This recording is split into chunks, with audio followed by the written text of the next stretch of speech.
Student, today we are discuss about functions of a money market.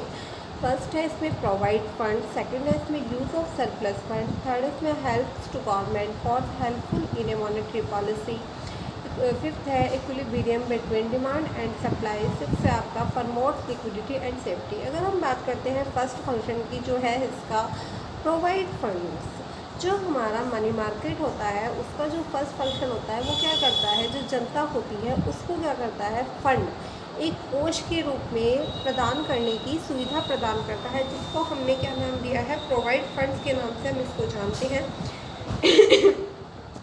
ये क्या करता है, यूज़ ऑफ सरप्लस फंड्स, जो भी हमारे यहाँ पे आधिक्य हो जाता है, ज़्यादा हो जाता है मनी का, तो उस आधिक्य को ही हम क्या कहते हैं, सरप्लस के नाम से जानते हैं। और ये क्या करता है, यूज़ ऑफ सरप्लस फंड, और उस फंड्स का क्या करता है, आधिक्य का यूज़ करता है। हेल्प्स टू गवर्नमेंट, ये क्या करता है, गवर्नमेंट की हेल्प करता है, ठीक है, क्योंकि मनी मार्केट में क्या होता है, लोन प्रोवाइड करने का काम किया जाता है, वो शॉर्ट टर्म के लिए लोन प्रोवाइड करते हैं, और ये क्या करता है, इसलिए हेल्प करता है किसको, गवर्नमेंट को कुछ टाइम के लिए लोन प्रोवाइड करने के लिए। हेल्पफुल इन मॉनेटरी पॉलिसी, जो मुद्रा बाजार होता है उसमें कुछ मौद्रिक नीतियाँ बनाई जाती हैं, उन मौद्रिक नीतियों को बनाने के लिए जो हमारा मनी मार्केट है वो क्या करता है, हेल्प करता है कि उसको कैसे कैसे उसकी मॉनेटरी से रिलेटेड पॉलिसी बनाई जाए, उसमें कौन कौन से मेथड्स यूज़ किए जाएँ, ठीक है। फिर है next equilibrium between demand and supply. ये क्या होता है, आप लोगों को पता है, डिमांड एंड सप्लाई का एक, अगर मैं बोलूँ, स्लोगन होता है कि supply creates it's oven demand, की सप्लाई जो होती है अपनी डिमांड्स को खुद से क्रिएट करने का वर्क करती है। ये क्या करता है, equilibrium between demand and supply, बहुत डिमांड एंड सप्लाई दोनों के बीच में क्या करता है, एक सामंजस्य आप लोग जिसको कह सकते हैं, या क्या कह सकते हैं, एक संतुलन की अवस्था का नाम भी इसको दे सकते हैं। तो ये एक संतुलन बनाने की कार्य करता है। प्रमोट्स लिक्विडिटी एंड सेफ्टी, ये प्रमोट्स करने का काम करता है किसको, लिक्विडिटी एंड सेफ्टी ऑल्सो, कि उसमें जो आपकी उधार है, जो तरलता है, उस तरलता को बनाए रखता है, क्योंकि इसका जो मेनली जो वर्क होता है, ये थोड़े टाइम के लिए लोन प्रोवाइड करता है, ना कि एक लॉन्ग टाइम के लिए। मैक्सिमम 1 ईयर हो सकता है, ये क्वार्टरली कर सकता है, ये 6 मंथ कर सकता है, तो इस टाइप के लोन प्रोवाइड करने का काम करता है। अब बात करते हैं लिक्विडिटी एडजस्टमेंट भी ये करता है। बैंकों में एक वित्तीय संस्थाओं को विभिन्न नियामक प्रावधानों के अंतर्गत एक निश्चित तरल कोष रखना पड़ता है। क्या रखना पड़ता है, एक लिक्विडिटी फंड रखना पड़ता है, जो समय के किसी एक बिंदु पर आवश्यकता से अधिक या कम हो सकता है, कभी वो ज़्यादा भी हो सकता है, और अगर उसको लगता है तो वो कम भी हो सकता है। अतः ऐसी तरलता विषमता के समायोजन के मुद्रा बाजार में सहायक होती है। जो स्क्यूनेस आ जाती है, जो कई बार हमें कमी देखने के लिए मिलती है, उस कमी को ये दूर करने का काम भी करती है। अब बात करते हैं हम outlet for short term fund. ये क्या करता है, अल्पकालीन कोषों को मंच करता है, ठीक है। व्यापारिक बैंकों, जो भी हमारे कॉमर्शियल बैंक होते हैं, हमारे यहाँ पे नियमों होते हैं, हमारे गैर बैंकिंग सेवाएं या संस्थाएं होती हैं, उन सब के लिए एक मंच की सुविधा भी प्रदान करने का काम कौन करता है, हमारे यहाँ पे आउटलेट फॉर सरप्लस या शॉर्ट टर्म फंड्स ये इसको काम को करते हैं। देन फिर बात करते हैं हम कि आउटलेट फॉर बिजनेसमैन, जो हमारे यहाँ पे बिजनेसमैन होते हैं, ऐसा लाइक के आप लोग कह सकते हैं संपन्न व्यापारियों के नाम से भी आप लोग इनको जान सकते हैं, कि संपन्न व्यापारियों के पास उपलब्ध तरलता आधिक्य के निवेश का अवसर ही मुद्रा बाजार कहलाता है। तो ये उस काम को करने के लिए भी आप लोगों की हेल्प करते हैं। And then helpful in monetary policy, जो भी हमारी मुद्रा से रिलेटेड जितनी भी पॉलिसी होती है, उन पॉलिसी में हम क्या चेंजेस कर सकते हैं, कैसे उसको मच बेटर बना सकते हैं, उसमें भी ये हमारी हेल्पफुल करता है। फिर होता है हमारे यहाँ पे स्टेबिलिटी ऑफ मॉनेटरी यूनिट। ये क्या करता है, स्टेबिलिटी का काम करता है, जिसे हम क्या करते हैं, स्थिरता की संज्ञा देते हैं, कि यदि हमारे यहाँ पे मॉनेटरी पॉलिसी में स्टेबिलिटी नहीं होगी तो हम किसी भी काम को क्या कर सकते हैं, सही ढंग से नहीं कर सकते।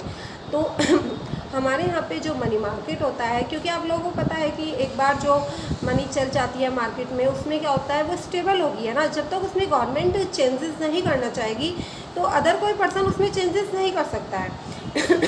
गवर्नमेंट के रूल्स एंड रेगुलेशंस के साथ ही वो क्या होगा, उसमें हमें चेंजेस देखने के लिए मिलते हैं। तो ये क्या करता है, स्टेबिलिटी का काम करता है। फिर देन बात करते हैं हम हेल्पफुल इन क्रेडिट कंट्रोल। जो भी आप लोगों का साख होती है, उधार दिया जाता है, उसको भी क्या करता है क्रेडिट को कंट्रोल जो करने का जो वर्क करता है वो कौन करता है, हमारे यहाँ पे मनी मार्केट करता है। फिर fund flow and its best utilisation, ये क्या करता है, जो भी हमारा फंड फ्लो होता है उसका बेस्ट यूटिलाइजेशन करने का वर्क करता है कि उसको हम कैसे बेस्ट से बेस्ट कर सकें। तो ये हमारी इन सब चीज़ों का क्या करता है, ध्यान रखता है। अब बात करते हैं हम इसके बाद features of a money market कि जो हमारा मनी मार्केट होता है उसके कुछ क्या होता है, फीचर्स होते हैं। वो कौन कौन से फीचर्स होते हैं?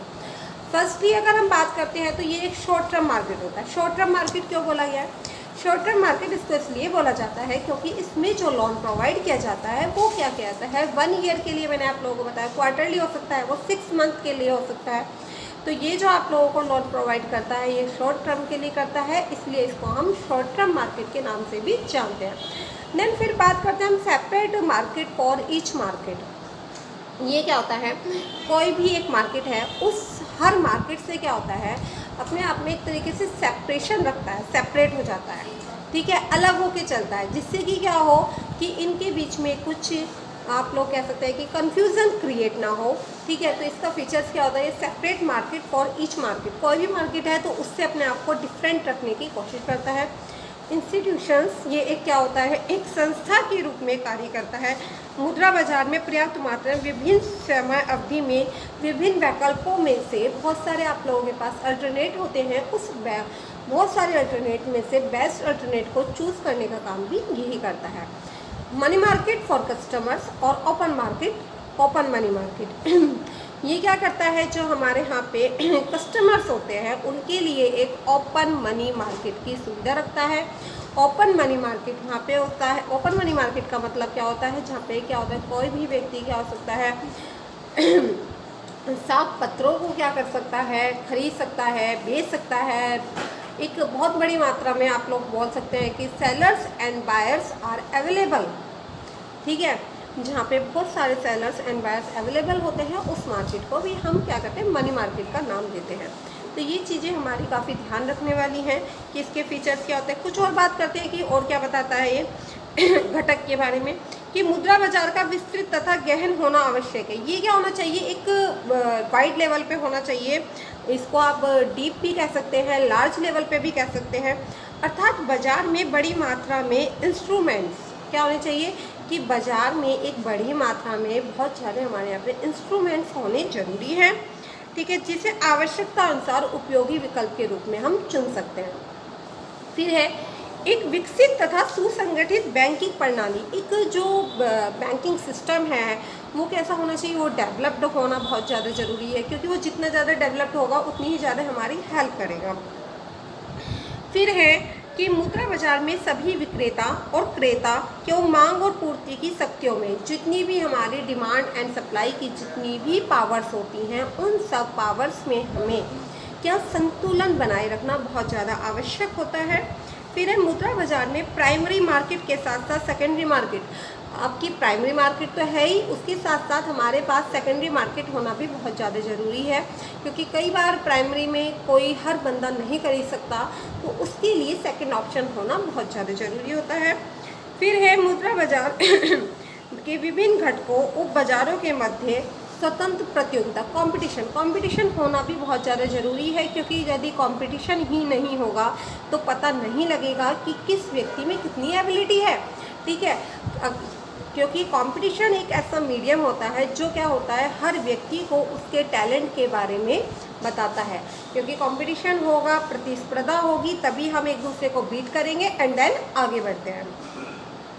फिर है मुद्रा बाजार में अति अल्पकालीन 15 दिन या 1 माह के परिपक्व होने वाली प्रतिभूतियों, ठीक है, जो 15 दिन में मैच्योरिटी डेज होते हैं उनके 15 डेज आप लोगों ने मैच्योरिटी डेज रखे हैं। प्रतिभूति पर्याप्त मात्रा में उपलब्ध रहनी चाहिए, जितनी भी हमारी सिक्योरिटीज़ हैं वो क्या होने चाहिए, हमारे यहाँ पे पर्याप्त मात्रा में हमारे पास अवेलेबल होनी बहुत ज़्यादा ज़रूरी है। थोड़े समय के लिए हमें क्या होना चाहिए, अनुत्पादक न रहें, ठीक है, कभी प्रोडक्टिव हो सकते हैं, कभी अनप्रोडक्टिव भी हो सकते हैं। फिर है मुद्रा बाजार के विभिन्न अंग बाजार आपस में इस प्रकार एक दूसरे से संबंधित हों जिससे संपूर्ण मुद्रा बाजार क्या हो सके, विकसित हो सके, पूरा का पूरा मार्केट अच्छे से डेवलप हो सके। फिर हम बात करते हैं कि मुद्रा बाजार में देशी तथा विदेशी व्यापार के संबंध में वृहत एक बड़े लेवल पे कह सकते हैं वृहत मात्रा में कोषों की मांग तथा पूर्ति का होना भी आवश्यक है। वहाँ पे बड़ी मात्रा में कोषों की मांग तथा पूर्ति का होना बहुत ज़्यादा आवश्यक है। ये सारी चीज़ें होंगी तभी वर्क प्रॉपरली और सही वे में हो पाएगा। थैंक यू, आज के लिए इतना ही।